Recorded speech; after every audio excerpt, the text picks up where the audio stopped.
মালিকি, একটা হলো হাম্বলি, আর একটা হলো কি শাফিঈ। হানাফি, শাফিঈ, মালিকি, হাম্বলি।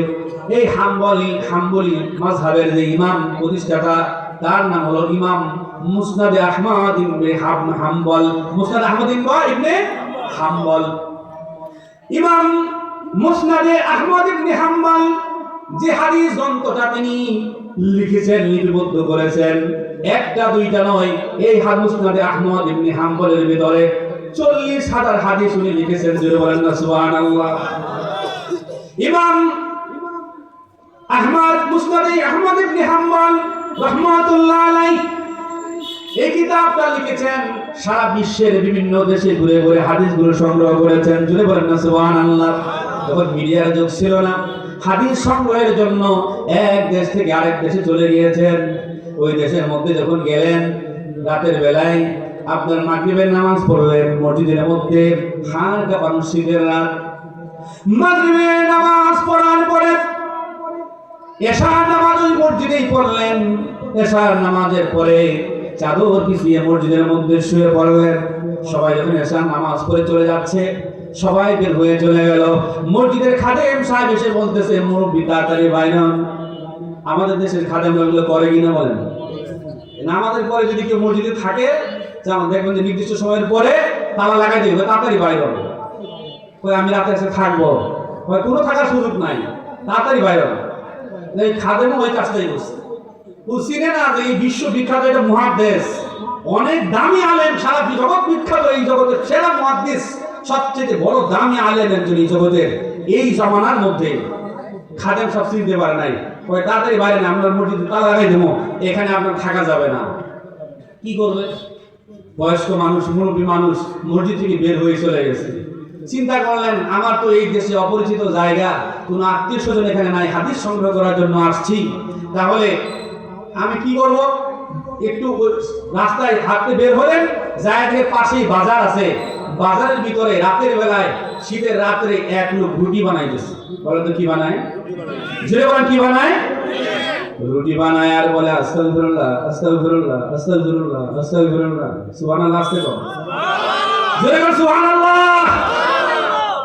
ইমাম আহমদ ইবনে হাম্বল বলতেছে, ভাই উনার পিছনে আগেকার আলেমদের আপনার পিছনে একটা ব্যাগ থাকতো, ব্যাগের মধ্যে অনেক কিতাব থাকতো, কিতাব নিয়ে ঘুরতেন। কথা বলেন, আপনারা দেখছেন না মুরব্বীরা? দেখছেন কি না? কিতাব নিয়ে উনি চিন্তা করলেন, লোকটা যেহেতু এখানে আলো চুলা জ্বালাইছে এবং এখানে সারা রাত রুটি বিক্রি করবে, তাই আমি এর কাছে একটু সুযোগ নেই। বলছে, ভাই আপনি তো এখানে রুটি বানাচ্ছেন, আলো আছে, এই আপনার আগুন থেকে একটু আলো নিয়ে আমি পাশে বসে একটু কিতাব পড়তে চাই, সারা রাত কিতাব পড়ে কাটাই দিতে চাই, আপনি যদি অনুমতি দেন। রুটির বিক্রেতা রুটি বানায়, কোনো সমস্যা নাই, আপনি কিতাব পড়েন, কোনো সমস্যা নাই। ইমাম মুসনাদ আহমদ ইবনে হাম্বল যখন কিতাব পড়তেছে, হঠাৎ করে লক্ষ্য করে লোকটা খালি রুটি বানায় আর আস্তাগফিরুল্লাহ, আস্তাগফিরুল্লাহ, আস্তাগফিরুল্লাহ। এই ব্যাপার, আস্তাগফিরুল্লাহর বন্ধ না।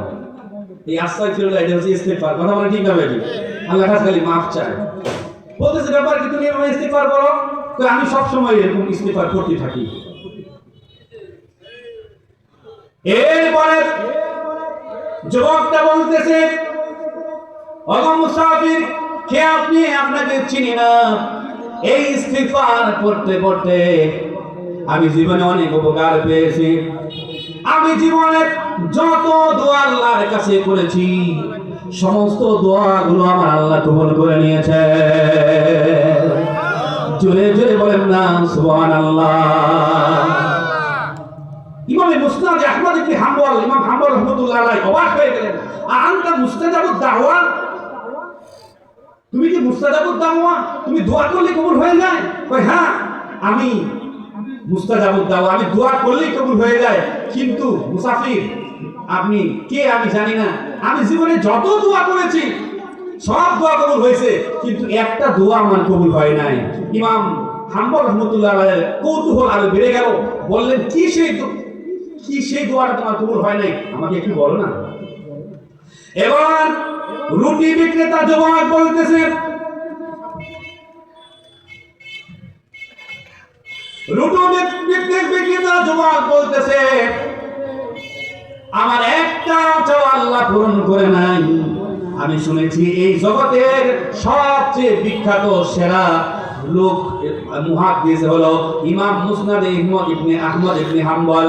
ওই ইমাম হাম্বল রাহমাতুল্লাহ আলাইহি আমি দেখার জন্য আল্লাহর কাছে দোয়া করেছিলাম, আল্লাহ ওই লোকটাকে দেখে যেন আমি তার সাথে মুসাফা করতে পারি, তার কপালে একটা চুম্বন দিতে পারি। এই দোয়াটা আল্লাহ কবুল করে নাই। ইমামে হাম্বল রাহমাতুল্লাহ আলাইহি অবাক হয়ে যুবককে বলতেছে, যুবক রে, তোমার সেই দোয়াটা আল্লাহ কবুল করেছেন। ইমামে আহমদ ইবনে হাম্বলকে দেখার জন্য তোমার অন্য কোনো দেশে যাওয়া লাগবে না। ইমাম আহমদ ইবনে হাম্বল এই মুহূর্তে তোমার সামনে হাজির হয়ে গেছে। লোকটা অবাক হয়ে বলছে, আপনি কি ইমাম হাম্বল নাকি? বলছে, হ্যাঁ আমি ইমাম হাম্বল। ওই যুবকটা একটু দেরি না করে ইমাম হাম্বল রাহমাতুল্লাহ আলাইহি বুকের মধ্যে জড়ায় ধরে হাতটা মুসাফা করে কপালের মধ্যে চুমু দিয়ে দিয়েছেন। জোরে বলেন না সুবহানাল্লাহ।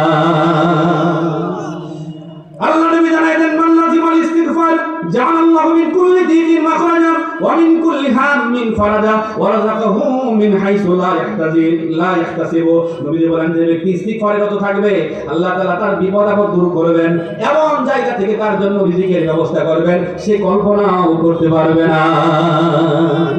জোরে জোরে বলেন না সুবহানাল্লাহ। এবার কয়টা পয়েন্ট বললাম? পয়েন্ট বললাম চারটা। বলেন তো কয়টা? এবার 5 নম্বর পয়েন্ট, জীবনে বরকত পাবে তারা আল্লাহর রাস্তায় দান করবে যারা। জোরে জোরে বলেন না সুবহানাল্লাহ। আর সুবহানাল্লাহ। দান করলে আশ্চর্যজনক 10টা পুরস্কার আছে, শুনবেন নাকি? শুনবেন? 1 নাম্বার হলো, যে ব্যক্তি আল্লাহর জন্য দান করবে, আল্লাহর পথে দান করবে, মসজিদ মাদ্রাসায় দান করবে, আল্লাহ দ্বীন ইসলামকে বিজয়ী করার জন্য দান করবে, আল্লাহ পাক রব্বুল আলামিন জান্নাতে যাওয়ার জন্য ওই ব্যক্তিকে কোনো চিন্তা দেবেন না, ওই ব্যক্তি কোনো জান্নাতে যাওয়ার চিন্তা থাকবে না। আল্লাহ পাক রব্বুল আলামিন বিশাল পুরস্কার হিসেবে তাকে জান্নাত দিয়ে দিবে। জোরে জোরে বলেন না সুবহানাল্লাহ। আর জোরে সুবহানাল্লাহ। আল্লাহ পাক রব্বুল আলামিন বলেন, আল্লাযীনা ইউনফিকুনা আমওয়ালাহুম বিল-লাইলি ওয়ান-নাহারি সিররান ওয়া আলানিয়াতান ফালাহুম আজরুহুম ইনদা রাব্বিহিম ওয়া লা খাউফুন আলাইহিম ওয়া লা হুম ইয়াহজানুন।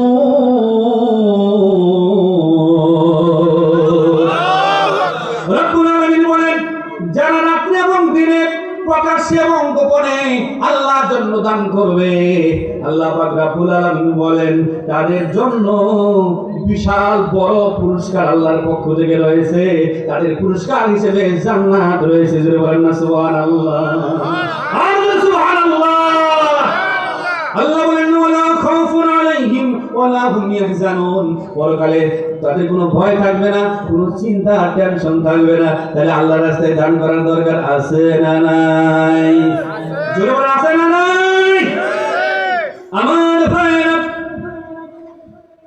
আল্লাহর নবী একজন ধনী সাহাবী ছিল, নাম হলো হযরত উসমান রাদিয়াল্লাহু তাআলা আনহু। বলেন তো নাম কি? হযরত উসমান রাদিয়াল্লাহু তাআলা আনহু। হযরত আবু বকর সিদ্দিক যখন খলিফা আমিরুল মুমিনিন, তখন তিনি ব্যবসার জন্য সিরিয়ায় গিয়েছিলেন, ব্যবসা করার জন্য। অনেক লাভ হয়ে গেল ব্যবসায়।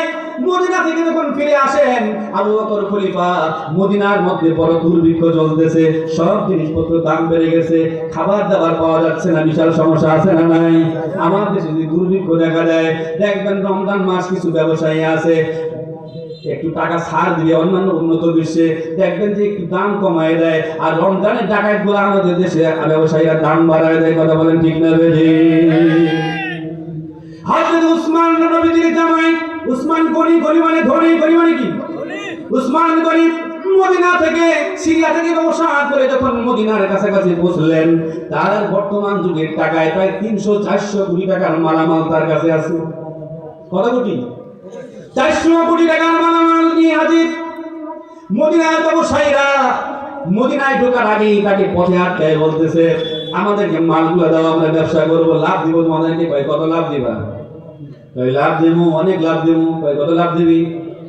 কয় তুমি যদি 10 টাকা দিয়ে কিনো তোমাকে 12 টাকা লাভ দিব, 2 টাকা বেশি লাভ দিব।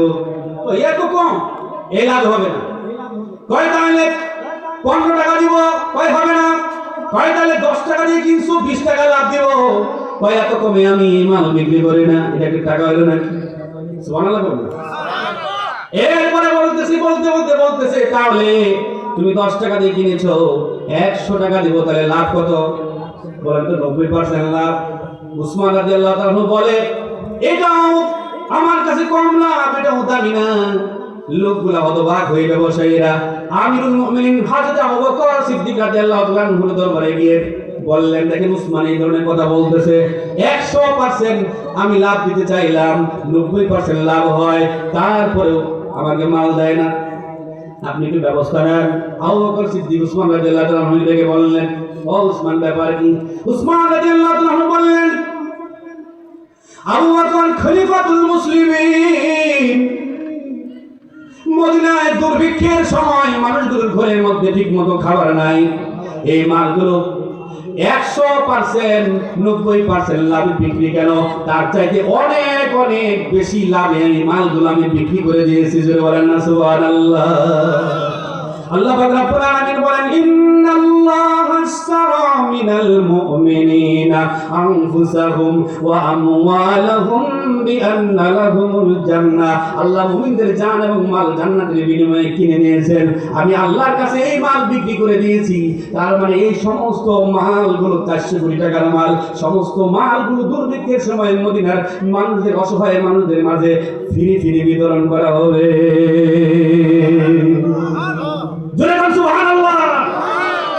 এত দামি রাসূলের জামাই, সময় থাকলে রাসূল উসমান কত মর্যাদা, তার কত সুন্দর সুন্দর ঘটনা আছে, শুনাইতাম।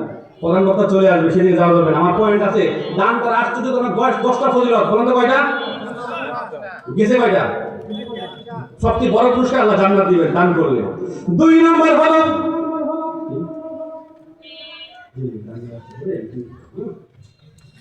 এরপরে 2 নম্বর হলো দান করবে যারা, আল্লাহর ভালোবাসা পাবে তারা। জোরে বলেন না সুবহানাল্লাহ। আল্লাহ বলেন, আল্লাযীনা ইউনফিকুনা ফিস সাররাই ওয়াদ দাররাই ওয়াল কাযিমিনাল গায়যা ওয়াল আফিনা আনিন নাস আল্লাহু ইউহিব্বুল মুহসিনিন।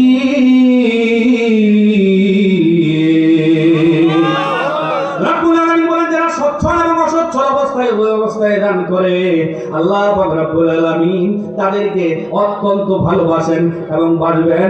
জোরে বলেন না সুবহানাল্লাহ। বিশ্বনবী মদিনার উদামকায়ের সাহাবী, নাভি থেকে হাঁটুর নিচ পর্যন্ত একটা মাত্র কাপড় আছে। বেলাল রাদিয়াল্লাহু তাআলা আনহু সম্পদওয়ালা না, গরীব মানুষ সাহাবী। বিশ্বনবী বেলালকে বললেন, আনফিক ইয়া বেলাল, ও বেলাল তুমি আল্লাহর রাস্তায় দান করো। জোরে বলেন না সুবহানাল্লাহ। এই বেলাল নামক এত গরীব সাহাবীকে যদি দান করতে বলা হয়, তাহলে আমরা বেলালের চাইতেও বর্তমান যুগে গরীব মানুষ আছে নাকি? জামাই নাই শরীরের মধ্যে, খালি একটা কাপড়, নাভি থেকে হাঁটুর নিচ পর্যন্ত। এখানে আমরা আজকে মাহফিলে যারা আছি সবাই বেলালের চাইতে ধনী কিনা? ঠিক না?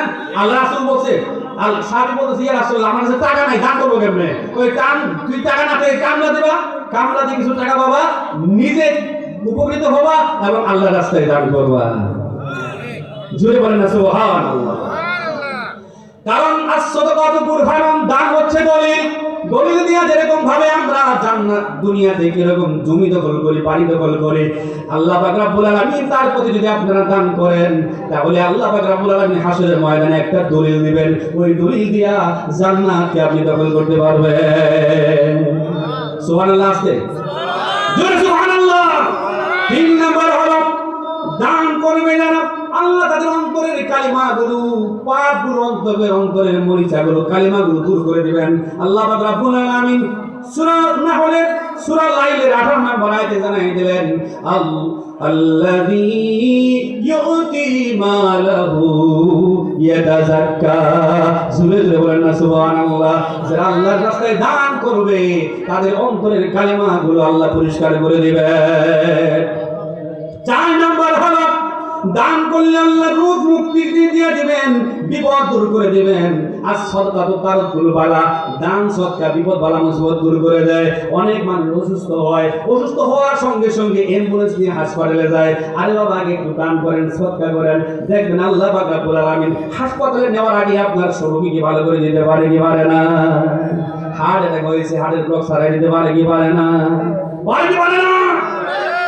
আমার ভাইরা, হযরত আলী রাদিয়াল্লাহু তাআলা আনহুর ঘরে বেশি টাকা পয়সা ছিল না, সম্পদ ছিল না, গরিব অবস্থায় হযরত ফাতেমা, মা ফাতেমা রাদিয়াল্লাহু তাআলা আনহা বিছানার মধ্যে শুয়ে রয়েছে। রাতের বেলায় হযরত আলী যখন ঘরের মধ্যে ফিরলেন, আলী রাদিয়াল্লাহু তাআলা আনহু দরজার মধ্যে করাঘাত করলেন। ভিতর থেকে কোনো আওয়াজ হয় না, কোনো দরজা খুলে দিতে পারে না। ফাতেমা রাদিয়াল্লাহু তাআলা অসুস্থ, চাদর গায়ে দিয়ে বিছানায় শুয়ে রয়েছেন। বড় জ্বর এসে অসুস্থ হয়ে গেছেন ফাতেমা রাদিয়াল্লাহু তাআলা আনহা। আলী রাদিয়াল্লাহু তাআলা ভিতরে ঢুকে, ঘুমের ভিতরে ঢুকে দেখলেন ফাতেমা রাদিয়াল্লাহু তাআলা অনেক বেশি অসুস্থ। কোনো টাকা পকেটে হাতে দেখি কোনো টাকাও নাই।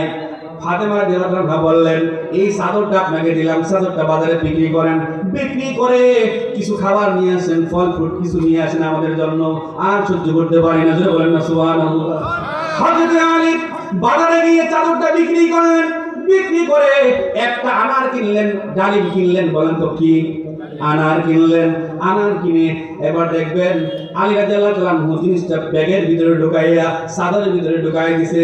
সুন্নত হলো আপনি যখন বাজারে করবেন, বড় 5 কেজি ওজনের রুই মাছটা আপনি কিনে নিয়ে আসতেছেন, রাস্তায় দেখায় দেখায় কিন্তু বাসায় আনার সুন্নত না, এটা নিষিদ্ধ। কারণ গরিব মানুষগুলো দেখবে, আফসোস করবে, আপনার কাছে আল্লাহর কাছে জবাব দেওয়া লাগবে। এজন্য আপনি ব্যাগের ভিতরে ঢুকাই নিয়ে আসবেন, এটাই কিন্তু সুন্নত। কথা বলেন ঠিক না বেঠিক?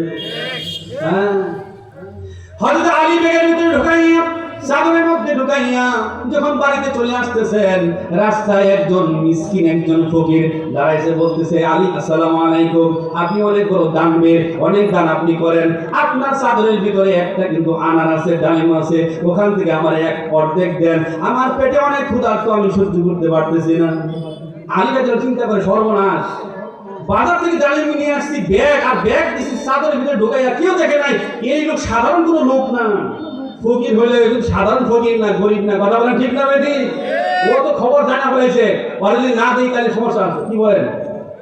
ডালিমটা বের করে অর্ধেক দিয়ে দিচ্ছে, কয় অর্ধেক খাওয়া করে, কয় হুজুর আমার অবস্থা খারাপ, আবার সম্পূর্ণ ডালিমটা দিলে খুব ভালো হয়। ডালিম সম্পূর্ণ দিছে, খায়া দেয়া। এবার আলী রাদিয়াল্লাহু তাআলা যখন বাসায় গেছে, বাসায় যে বড় বড় পরাঘাত করছে, সঙ্গে সঙ্গে ফাতেমা রাদিয়াল্লাহু তাআলা গর্দতে কাজ করতে দেরি, দরজা খুলে দিতে দেরি নাই। ফাতেমা রাদিয়াল্লাহু তাআলা বলতেছে, আলী রে, আমার যে অসুস্থতা ছিল, অসুস্থতা মুহূর্তের মধ্যে আমার ভালো হয়ে গেছে, আমার আল্লাহ অসুস্থতা থেকে আমাকে সুস্থতা দান করেছেন। জোরে বলেন না সুবহানাল্লাহ। দান করলে বিপদ বালা মুসিবত দূর হয়। গরিব সাহাবী বেলাল যদি দান করতে বলে, তাহলে আজকের মাহফিলের একটা মানুষ দান না করে যাবে না। কথা বলেন ঠিক না বেটি? কারা হাত তুলে রাখায় লিল্লাহি তাকবীর। আমার ভাইরা, আল্লাহ বলেন, আল্লাহ রাসূল জানায় দেন, as-সাদকাতু তারুদ্দুল বালা, দান সদকা বালা মুসিবত দূর করে। কথা বলেন ঠিক না বেটি? আমার ভাই আলী রাদিয়াল্লাহু তাআলা আনহুর স্ত্রী ফাতেমা জোহরা সুস্থ হয়ে গেলেন। এবার দুজনে ঘরের মধ্যে আছে, কিছুক্ষণ পরে দেখি দরজা লাগাই দিয়ে যখন ওনারা বসে আছেন, দরজার মধ্যে টাচ করতেছে কে জানো? আলী রাদিয়াল্লাহু তাআলা দরজা খুললেন, খুলে দেখে রাসূলের জলিলুল কদর সাহাবী সালমান ফারসি মাথার মধ্যে কি যেন একটা ঝুড়ি নিয়ে আসছে। আলী রাদিয়াল্লাহু তাআলা বলতেছে, সালমান ফারসি তোমার মাথার উপরে কি? কয় এই ঝুড়ির মধ্যে ঝুড়ি ভর্তি হয় আনার আর ডালিম। সুবহানাল্লাহ, ঝুড়ি ভর্তি ডালিম আনার। সুবহানাল্লাহ, আসলে ঝুড়ি, আরে সুবহানাল্লাহ, ঝুড়ির সমস্ত ডালিমগুলো, আনারগুলো আলী রাদিয়াল্লাহু তাআলাকে বুঝাই দিলেন। দেখলেন 9টা আনার ওখানে আছে। আলী রাদিয়াল্লাহু তাআলা বললেন, 9টা আনার নিয়ে আসছো কেন? তাহলে এগুলো আমার না, ভুল করে নিয়ে আসছো? আমার আনার যদি হয়, ডালিম যদি হয় 10টা হবে, কারণ আমি আল্লাহর রাস্তায় একটা আনার দান করেছি, আল্লাহ আমাকে 10টা দিবে, 9টা দিতে পারে না। জোরে বলেন সুবহানাল্লাহ। এইবার একটা আনার ডালিম সালমান ফারসি লুকিয়ে রেখেছিলেন, সেটা বের করে দিলেন। জোরে জোরে বলেন না সুবহানাল্লাহ। আমার ভাইরা, এরপরে আমার ভাইরা 4 নাম্বার হলো, 4 নাম্বার বলছি, 5 নাম্বার হলো জীবনের সমস্ত গুনাহ খাতা যদি দান করেন আল্লাহ মাফ করে দিবেন। ইন তুকরিদুল্লাহ করদান হাসানান ইউদাইফু লাকুম ওয়া ইয়াগফির লাকুম। আল্লাহ পাক রব্বুল আলামিনের পথে যদি আপনি দান করেন আল্লাহ জীবনের সমস্ত গুনাহ খাতাগুলো মাফ করে দিবেন। জোরে বলেন সুবহানাল্লাহ। 6 নাম্বার হলো ইয়ামহাকুল্লাহু রিবা ওয়া ইউরবিস সাদাকাত ওয়াল্লাহু লা ইউহিব্বু কুল্লা কাফফারিন আসিম। দান করে আল্লাহ সম্পদ বাড়িয়ে দিবেন। সম্পদ কমে না বাড়বে, বরকত দিয়ে বাড়িয়ে দিবেন, কেন পাবেন না। 7 নাম্বার হলো দুনিয়াতে যদি আপনি 1 টাকা দান করেন আল্লাহ দুনিয়াতে আপনাকে 10 টাকা দান করবেন। সুবহানাল্লাহ। আল্লাহ বলেন মান জাআ বিল হাসানাতি ফালাহু আশরু আমসালিহা ওয়া মান জাআ বিস সাইয়্যাতি ফালা ইউজা ইল্লা মিসলাহা ওয়া হুম লা ইউজলামুন। দুনিয়াতে কয় টাকা? 10 টাকা। 1 টাকা দান করলে 10 টাকা দেবে। এবার 8 নাম্বার হলো দুনিয়াতে যদি আপনি 1 টাকা দান করেন পরকালে আল্লাহ 700 টাকা দেবে। কত টাকা পুরস্কার দিবে? 700 টাকা পুরস্কার দিবে। আল্লাহ বলেন মাসালুল লাযীনা ইউনফিকুনা আমওয়ালাহুম ফি সাবিলিল্লাহি কামাসালি হাববাতিন আনবাতাত সাবআ সানাবিলা ফি কুল্লি সুমরাতিন মিআতু হাববাতিন ওয়াল্লাহু ইউদাইফু লিমান ইয়াশা ওয়াল্লাহু ওয়াসিউন আলীম। সূরা বাকারা 261 নম্বর আয়াত। জোরে বলেন না সুবহানাল্লাহ। রব্বুল আলামিন বলেন দুনিয়ার মানুষ যদি একটা বীজ মাটিতে বপন করো, ওখান থেকে একটা গাছ হলো, ওই গাছের মধ্য থেকে 7টা শীষ বাইরে হলো। কয়টা? 7টা শীষ বাইরে হলো। ওই 7টা শীষ, একটা শীষের মধ্যে 100 করে দানা আছে। 7টা শীষে কয়শো? জোরে বলেন কয়শো? 7টা শীষ এরকম, একটা বীজ থেকে একটা গাছ হলো, শীষ হলো 7টা, 7টা বীজে 700 দানা হলো, 100 দানা এক শীষে। এরকম ভাবে আল্লাহর রাস্তায় যদি 1 টাকা দান করো কিয়ামতের দিন তোমাকে 700 গুণ পুরস্কার দেওয়া হবে। এরপরে 9 নম্বর আল্লাহর আরশের নিচে তোমাকে স্থান দেওয়া হবে। আল্লাহর নবী জানায় দেন ওয়ারাজুলুন তাসাদদাকা বিসাদাকাতিন ফাআখফাহা। যদি আপনি ডান হাত কি দান করলো, বাম হাত জানা না, এরকম গোপনে দান করলে সওয়াব আছে না নাই? যদি আপনি আল্লাহর রাস্তায় দান করেন তাহলে কিয়ামতের দিন, যেদিন আল্লাহর আরশের ছায়া ছাড়া আর কোনো ছায়া থাকবে না, আল্লাহ তার আরশের নিচে আপনাকে আমাকে ছায়া দান করবেন।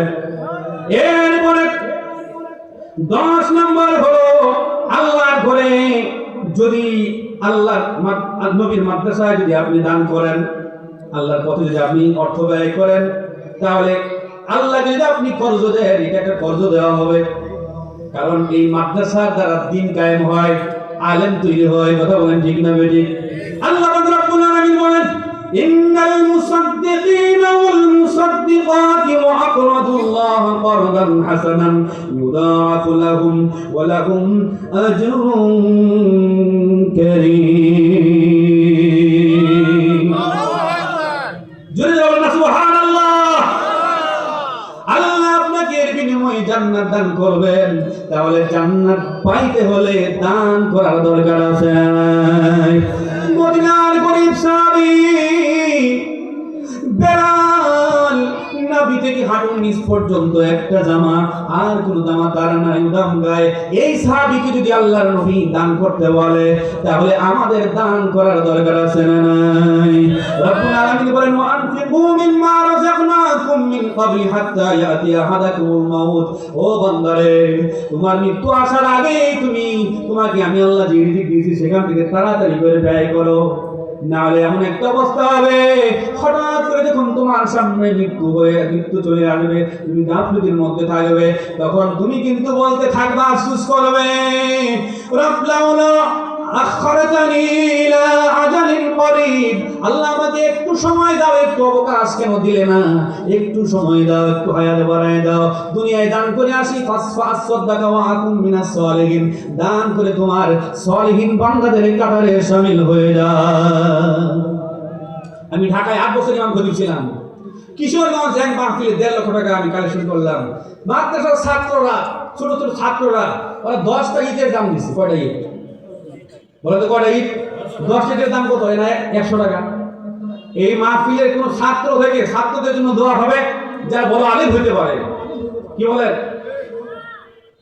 ইব্রাহিম আলাইহিস সালাম কাবা ঘর তৈরি করার পরে ইসমাঈল আলাইহিস সালাম সহ দোয়া করেছিলেন, আল্লাহ শেষ নবী আমাদের বংশ থেকে নিও। শেষ নবী মুহাম্মদ রাসূলুল্লাহ ইব্রাহিম আলাইহিস সালাম ইসমাঈল আলাইহিস সালামের বংশ থেকে আসছে। সুবহানাল্লাহ জোরে বলুন সুবহানাল্লাহ। আপনি দান করবেন, আপনার জন্য দোয়া করা হবে। আপনার সন্তান মাদ্রাসায় দিবেন, ইনশাআল্লাহ বড় আলেম হবে। কথা বলে ঠিক না বেঠিক?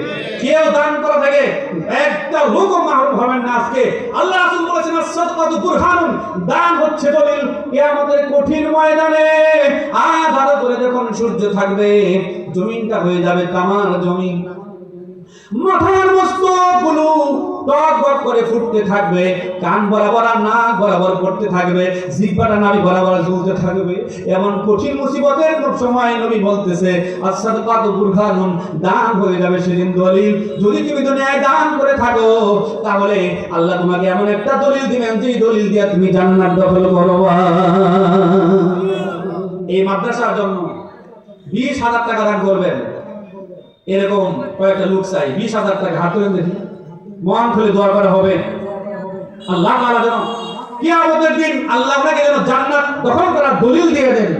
কথা বলা ঠিক না বেঠিক? মন থেকে দোয়া করব। আমি একজন মসজিদের ইমাম, একটা মসজিদে 5 ওয়াক্ত নামাজ পড়াই, একটা মসজিদে শুক্রবারে খতিব সালমান বাজার মসজিদ, আমি একটা মাদ্রাসার আরবি প্রভাষক, আমি মানুষকে তালিম দেই।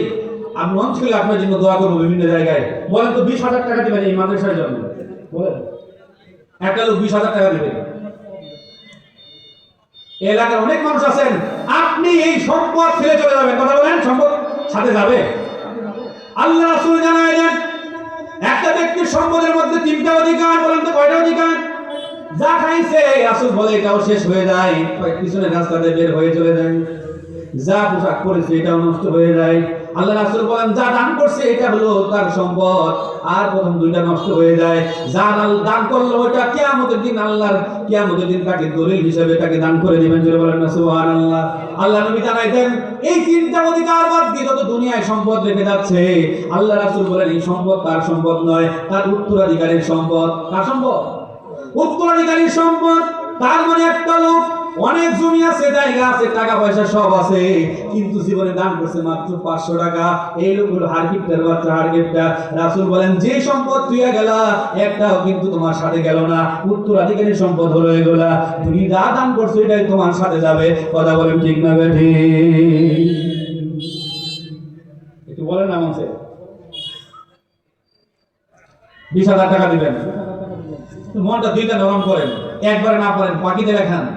মাদ্রাসার জন্য 20টা টাকা দিবেন, 20,000 টাকা দিবেন, 10,000 টাকা দিবেন। 10 জন আশারে মুবাশশিরা সদস্য আছে যারা দুনিয়াতে থাকতেই জান্নাতের সার্টিফিকেট পাইছে, আছে না নাই? আসলে 10 জন সাহাবী দোয়া করব আপনার জন্য, 10,000 টাকা দিবেন এই মাহফিলের জন্য। হাত তুলেন, ওই হাত দেখতে চাই। বলেন না একটু, আমি কিন্তু সবাইকে চিনি না, একটু বলেন। বাবা মারা গেছে, কিচ্ছু নিয়ে যেতে পারে নাই, মা মারা গেছে, খেদমত করতে পারেন নাই, একটু দিলটা নরম করেন। মা বাবার পক্ষ থেকে, বাবা মার পক্ষ থেকে একটু দান করেন। কঠিন বিপদ হাসরের ময়দানে আছে না নাই?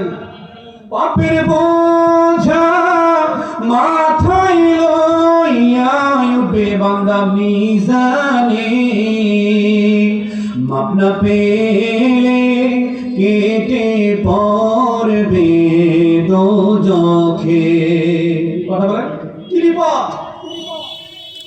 কবরে হাসরে আর মিজানে তোরাইয়া নিয়োগ আল্লাহ নিজ গুণে।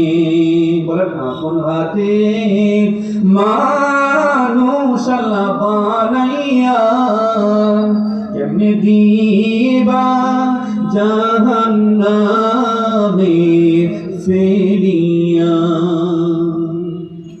বাবার পক্ষ থেকে, মায়ের পক্ষ থেকে একটু দিলটা নরম করে 10,000 টাকা দেবেন, ওয়াদা করেন। দুটো হাত তোলেন, পরামর্শ ওয়াজ করবে, উনি মুসাফির মানুষ, উনি দোয়া করবে আপনাদের জন্য। দয়া করে একটু তাড়াতাড়ি ওরা করেন। এই মাদ্রাসাটা আপনাদের দ্বীনি প্রতিষ্ঠান, আপনাদের আমাদের সকলের দায়িত্ব এই মাদ্রাসাটাকে এর দ্বীনের মার্কাজ হবে। এখান থেকে এখানে কি শিক্ষা দেওয়া হয়? এখানে মাসলা মাসাইল কোরআন হাদিস শিক্ষা দেওয়া হয়। এখান থেকে ছাত্র বের হয়ে মদখুর হবে না, গাঁজাখুর হবে না, কথা বলেন ঠিক না ঠিক? এখান থেকে ছাত্ররা বের হয়ে আদব কায়দা শিখবে, কোরআনে আলো ছড়াবে সারা দুনিয়াতে, কথা বলেন ঠিক না ঠিক? এখানে আল্লাহ সুবহানাহু ওয়া তাআলা আলাল বিররি ওয়াত তাকওয়া, তোমরা সৎ কাজে সহযোগিতা করো, ভালো কাজে সহযোগিতা করো, পাপ সীমালঙ্ঘন কোন কাজে সহযোগিতা করো না। 10,000 টাকা দিবেন, 5,000 টাকা দিবেন, হাত তুলেন, 5,000 টাকা দিবেন, হাত তুলেন।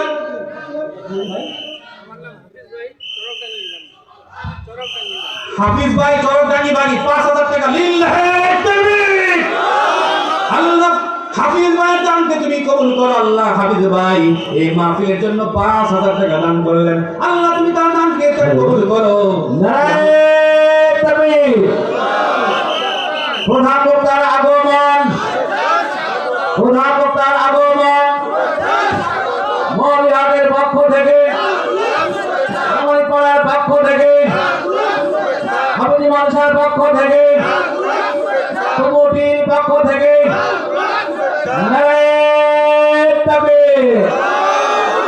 আবুল হায়াত সাহেবের আগমন। জোরে একটা তাকবীর, লিল্লাহি তাকবীর। প্রধান বক্তা চলে আসছে। মহিলা প্যান্ডেলে জায়গা হচ্ছে না, যে সমস্ত মা বোনরা দাঁড়া রয়েছে মেহেরবানি করে আপনারা ভিতরে ঢুকে পড়েন। এই পাশে যে সমস্ত ভাইরা আছেন দরজায় গেটে অনেক মানুষ, এই বাড়ির কাছে জায়গা ফাঁকা আছে, দ্রুত চলে আসেন, দ্রুত ভিতরে চলে আসুন। আমার ভাইরা যে দান করলেন 5,000 টাকা, কি হাফিজ ভাই না? কি নাম? হাফিজ ভাই 5,000 টাকা, মারহাবা। আল্লাহ তুমি হাফিজ ভাইয়ের দানকে কবুল করো।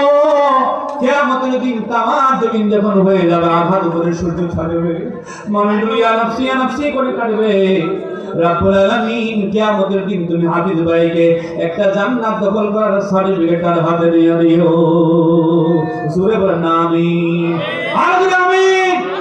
ভিতরে আসেন সবাই, ভিতরে আসেন, দ্রুত আসেন, দ্রুত বাইরে ভিতরে আসেন সবাই। আমরা